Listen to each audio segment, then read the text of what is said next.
हरे कृष्णा। आप सभी का स्वागत है। आज हम प्रथम अध्याय के दूसरे श्लोक पे चर्चा करेंगे। आप सब लोग स्क्रीन पे यह श्लोक देख के दोहराने का प्रयास करिए। संजय उवाच दृष्ट्वा तु पाण्डवानीकं व्यूढं दुर्योधनस्तदा आचार्यम् उपसंगम्य राजा वचनम अब्रवीत्। यहाँ पे संजय बोल रहे हैं, दुर्योधन ने जब देखे कि पांडवों ने इतना सुंदर रूप से सेना को अरेंज किए हैं, सेना को खड़ा किए हैं, तब वह अपने गुरु द्रोणाचार्य को जा करके यह शब्द बोले।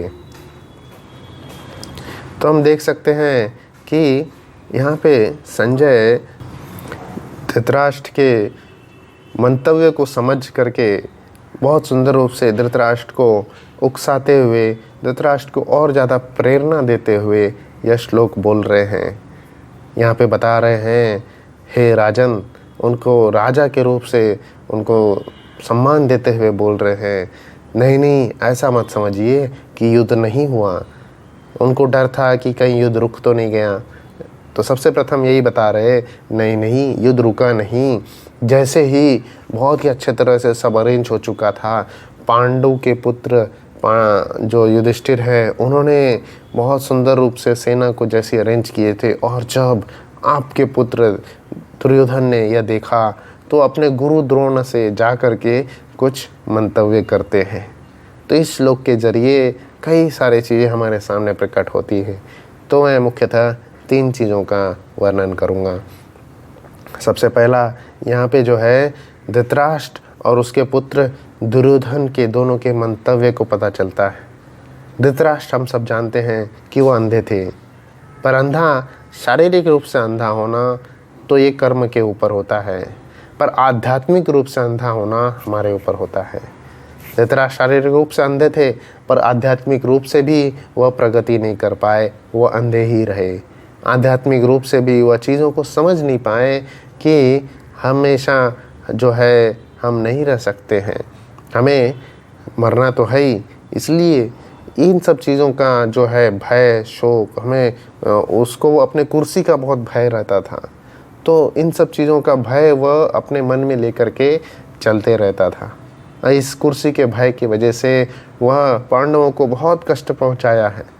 अधर्म के बहुत सारे चीज़ों को उसने बिना सोचे समझे किया है। आध्यात्मिक रूप से अंधा होना बहुत ही बड़ी दुष्कर्म है।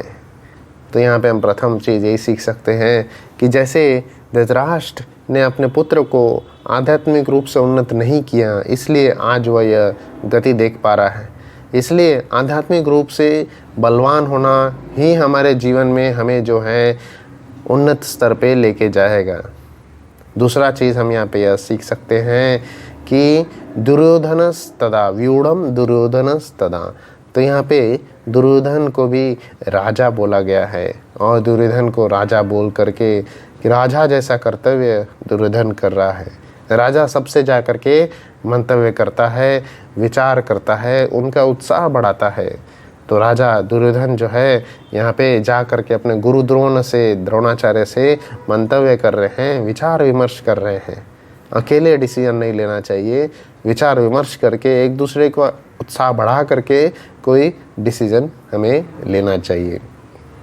और तीसरा इम्पोर्टेंट का जो है यहाँ पे बताया जा रहा है कि आचार्यम उपसंगम्य। यहाँ पे बता रहे हैं आचार्य की ओर वह गए। आचार्य की ओर दुर्योधन स्वयं चल के जाते हैं, अपने रथ के जरिए वह जाते हैं।